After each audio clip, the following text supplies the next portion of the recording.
Hello, it's me again. I just recorded something I deleted, so I'm not going to rant, but when I'm angry, my best option is to go and sing a jingle or something that I wrote and made up that's funny. So I'm just going to put a couple funny songs out here. I think I'm going to put my cat song out here. My cat jingles drive my daughter crazy. She's one of them cat ladies, and she has way too many cats, in my opinion. But one or two is all you should have. But she believes in having a whole neighborhood full of cats if she could have them. Then she wants me to clean up after them, which is for the birds. Yep. Anyways, the cat song. She had a little cat that was born, and it was breech, and she had to pull the poor little cat out, so its tail was half. It lost half of its tail. We called him Stumpy. And then she had a little cat named Checker. I don't know why she named her Checker, but anyway, her name was Checker. And then she had a cat named Chaucer. And then she had a cat named Van Winkle. Now that's four, but she had 17 when she moved into the house, and we go, no, you're not moving into the house with 17 cats, no. So she gave them away and whatever, helped try to find them homes. I kept telling her you can't save every cat in Woodbridge, but she did try to. So I made up jingles about the cats, and she got mad at me over it. So I'm just gonna sing the jingle. Now we still have Van Winkle, and then we added two more because the other ones died. May they rest in peace. And the other two is Sheba, who basically looks like a Queen of Sheba. She's a beautiful cat. And then we got Rocket. I don't like Rocket. He's mean. And he goes messing all over the place. I have to clean up. So I don't like Rocket too much. I don't beat him or nothing. Now, don't get me wrong. I don't abuse animals. But I do fuss at him. You know, you better stop his. So the jingle I wrote for them was Dumpy. And here it goes. I don't even just call it cat song. The cat song. Stumpy Umpy, he's so jumpy, but he likes it when I sing, and that's a good thing. And Ulcer, he's so awesome, he wags his tail when I sing, and that's a good thing. Checker, Ecker, won't you check her? She's hiding her face when I sing, and that's a bad thing. And then there is Van Winkle, Van Winkle Inkle, he don't tinkle on the carpet, no, no. Away he go to the kitty litter, he don't need to sit there, he's our black cat, he has our back, sitting in the corner waiting to attack. And then we get Sheba Eba, you wanna treat her, she's so sweet. Oh, Sheba Eba. And then there's Rocket, Rocket, Rocket, don't fit in my pocket, he's as speedy as could be. They could say speedy as Gonzales, but he's speedy as Gonzales, but he leaves such a mess. Oh, Rocket, Rocket, I wish it fit in my pocket. I maybe keep you, maybe not. Rocket can go bye-bye, as far as I'm concerned. But she needs to stay. Van Winkle, Inkle, he's no trouble, but now him and Rocket are at odds because they both in love with Sheba Eba. And then Van Winkle, Inkle, he's so in love with my daughter, he follows her around like the little duck she tried to save did.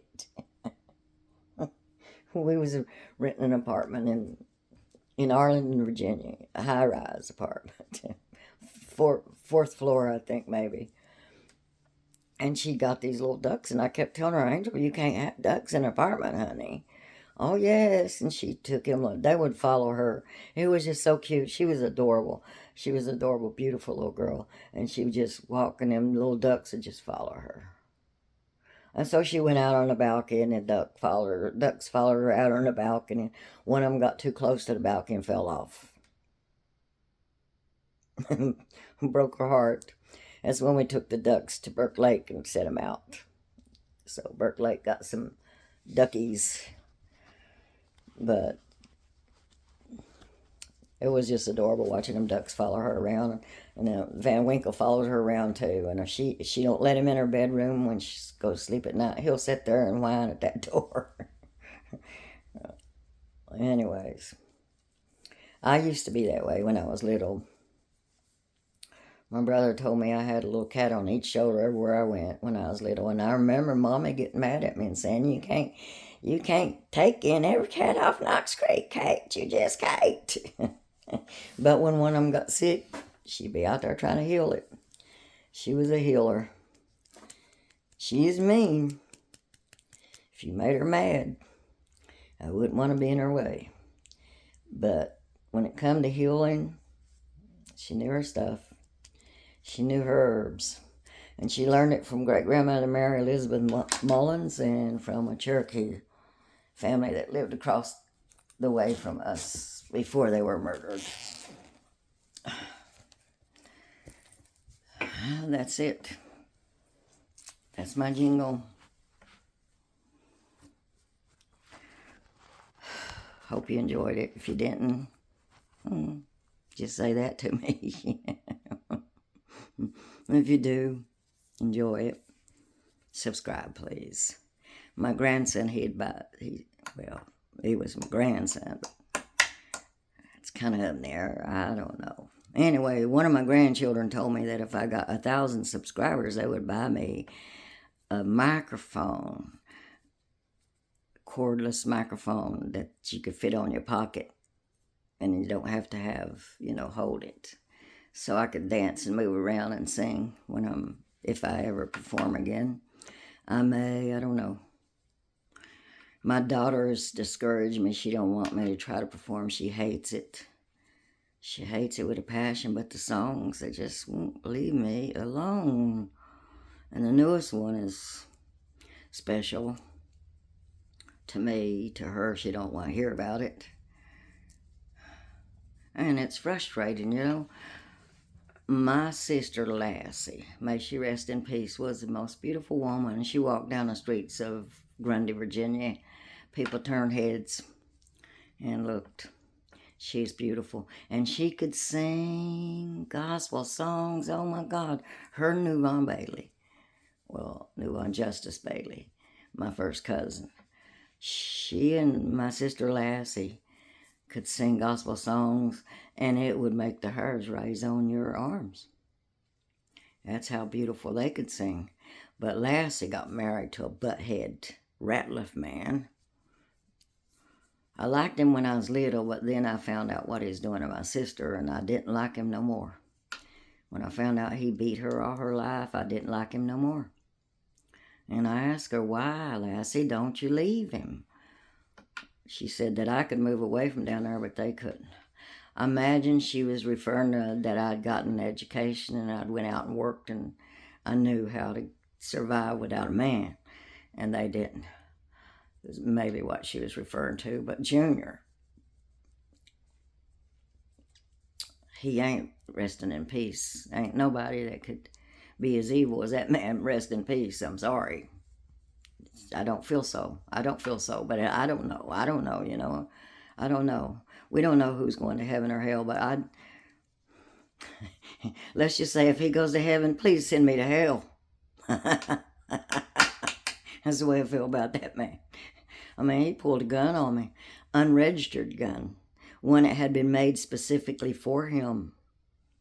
I don't know if it was made for him to shoot me, but he pulled it on me. I looked him dead in the face and I said, you think that gun scares me? I got shot once and I survived. And let me tell you something, if I get shot again and I survive, and I'll try my best to survive if you shoot me, I'm coming after you, but I ain't coming after you with violence and guns like you.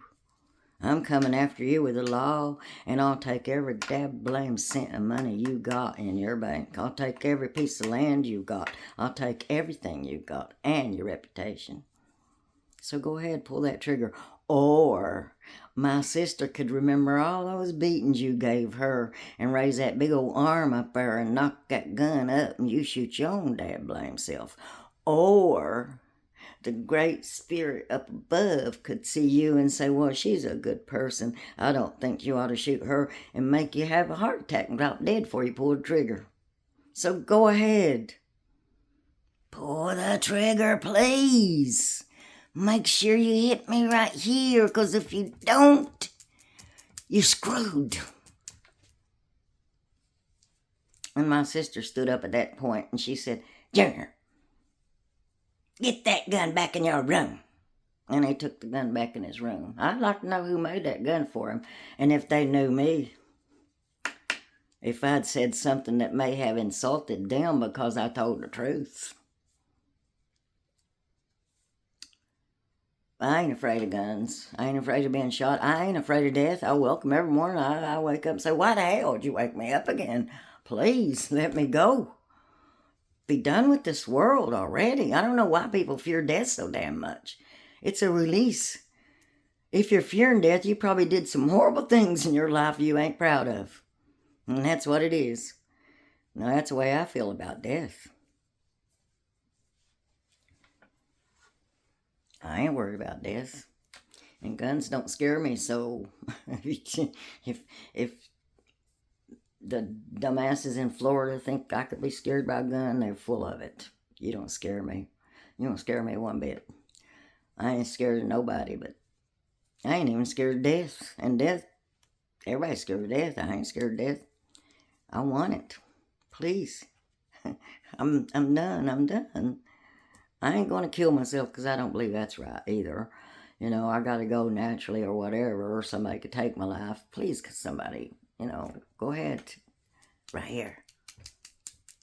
Right here. It's the only place you're going to get me, right here. You shoot me anywhere else, I'll probably survive. I'm stubborn like that, so if you want me dead, please. Right here.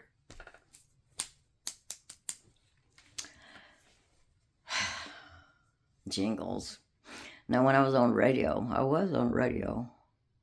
one of my treasured moments, and my daughter had cancer, and I was told that radio comes before your family, and I said, sorry, goodbye, see you, radio. And I gave up radio. I even pulled my music off the air, which probably wasn't a smart thing, and money-wise it wasn't, but I didn't care about money. I just cared about my family.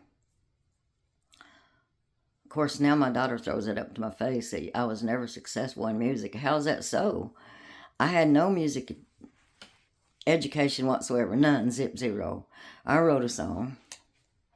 I paid some musicians to put music to it. It cost me $700, I think. It's poorly produced, but it was a good song, so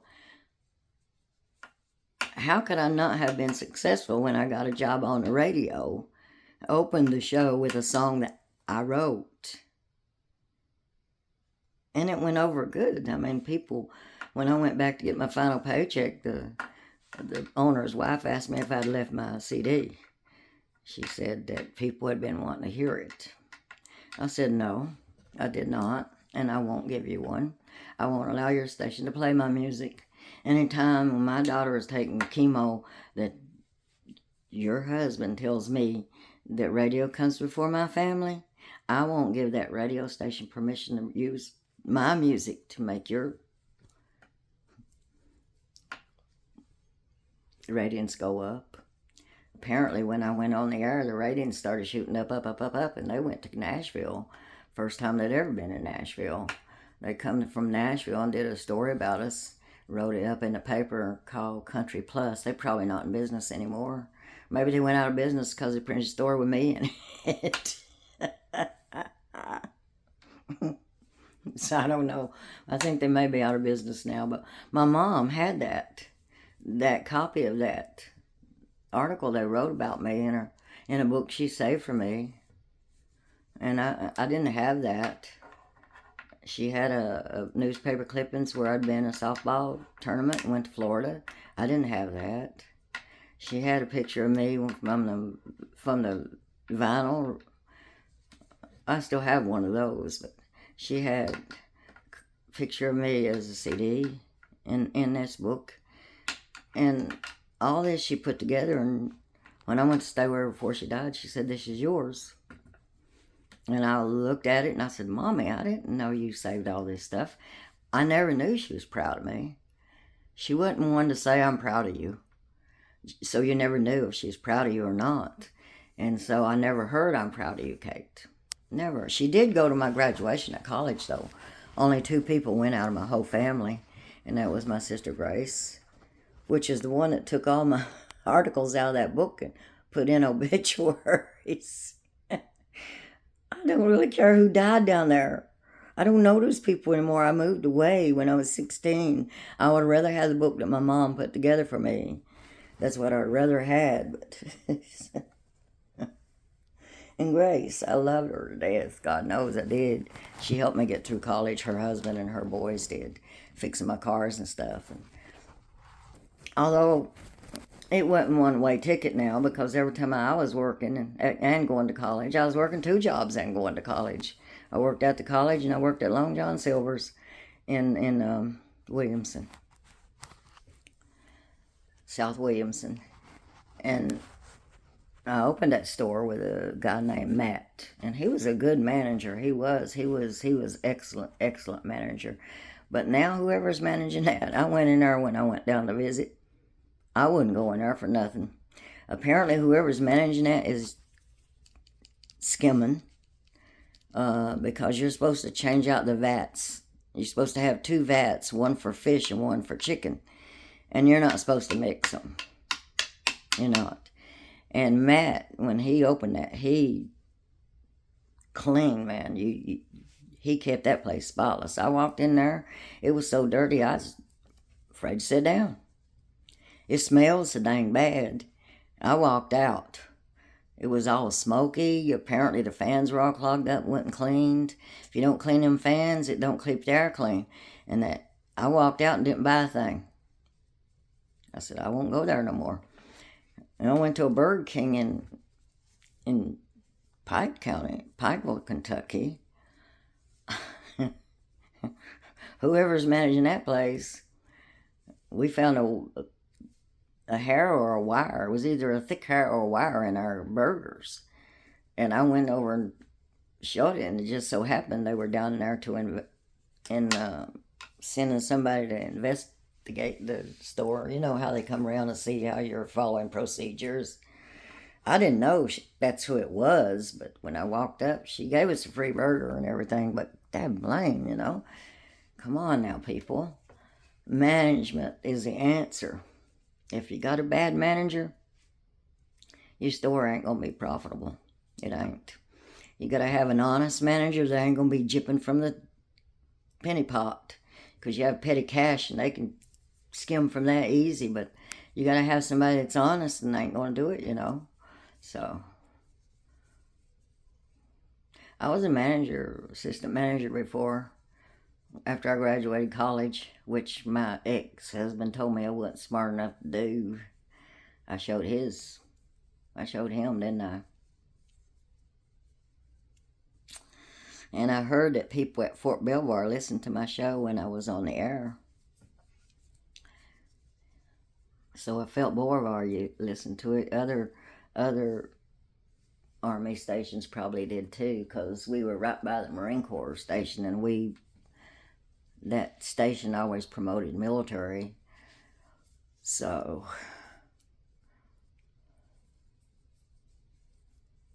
yeah, I would probably still been on the air if my daughter hadn't got cancer. But I chose my family. Now I'm trying to get a podcast going, and I need a technician. I'm not very good with the technical stuff of it. I need a technician, because I would like it to be a traveling show. Go to different areas.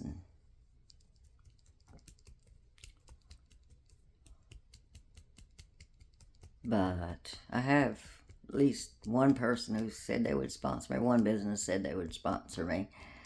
And my son said he would. My daughter would not. No, she don't want me. She don't want me working. She claims me as a dependent. It's a tax break for her.